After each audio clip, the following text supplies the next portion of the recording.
Donc aujourd'hui, j'ai montré comment faire des pochettes d'étrier.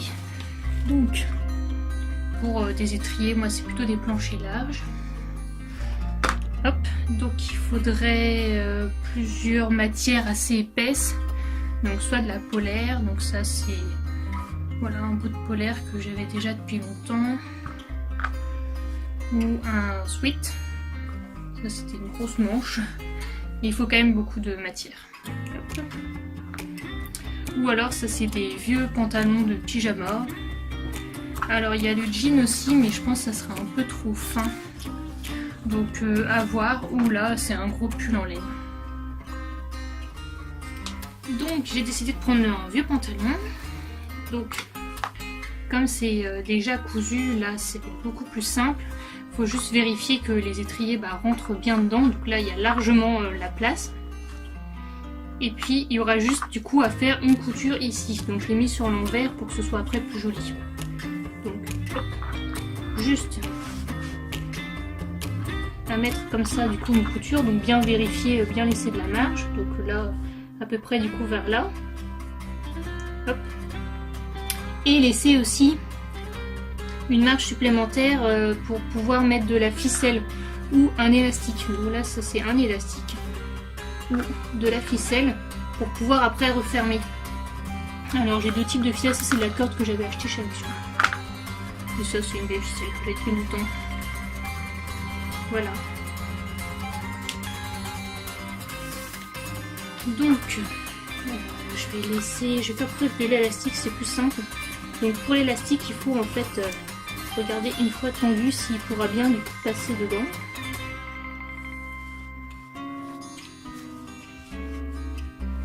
Voilà, donc du coup à peu près cette marge, je vais me laisser voilà, une bonne marge.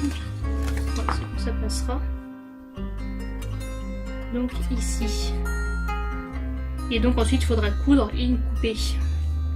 Donc voilà, une fois que vous avez donc la longueur, il suffit en fait, voilà, donc hop, on regarde bien à peu près vers là, et donc il va falloir ensuite recoudre, remettre celui-ci par-dessus.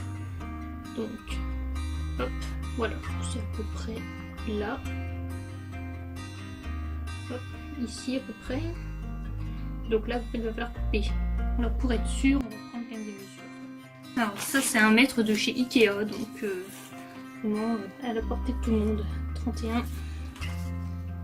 Et là, pareil, voilà, 31, du coup, c'est bon, on peut couper.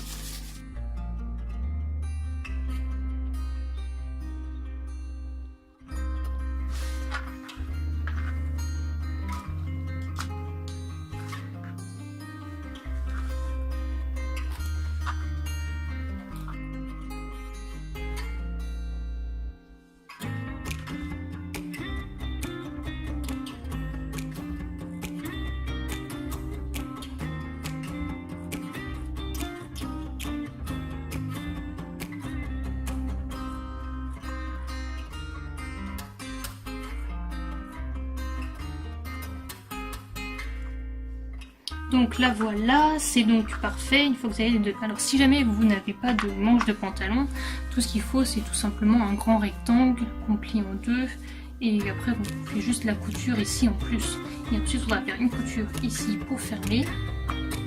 Et donc là, hop. Prendre donc notre bout d'élastique, donc il faut faire la même longueur pour l'autre. Et voir à peu près, et hop, ensuite ça va donc être retourné tout autour en fait de l'élastique, comme ça, en gros comme ça quoi. Sauf que là du coup pour plus de facilité, c'est mieux d'abord de plier.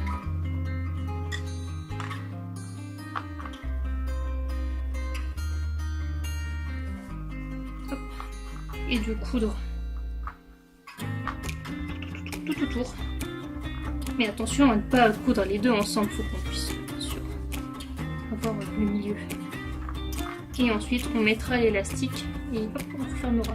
Voilà, donc là j'ai mis à peu près donc 4 cm pour le bord, voilà, donc tout du long avec donc des épingles. Hop, Les épingles à nourrice aussi peuvent faire l'affaire ou des aiguilles. Et ensuite, bah, faut tout coudre. Donc, bah, moi, c'est vrai que j'ai la machine à coudre, donc ça va beaucoup plus vite.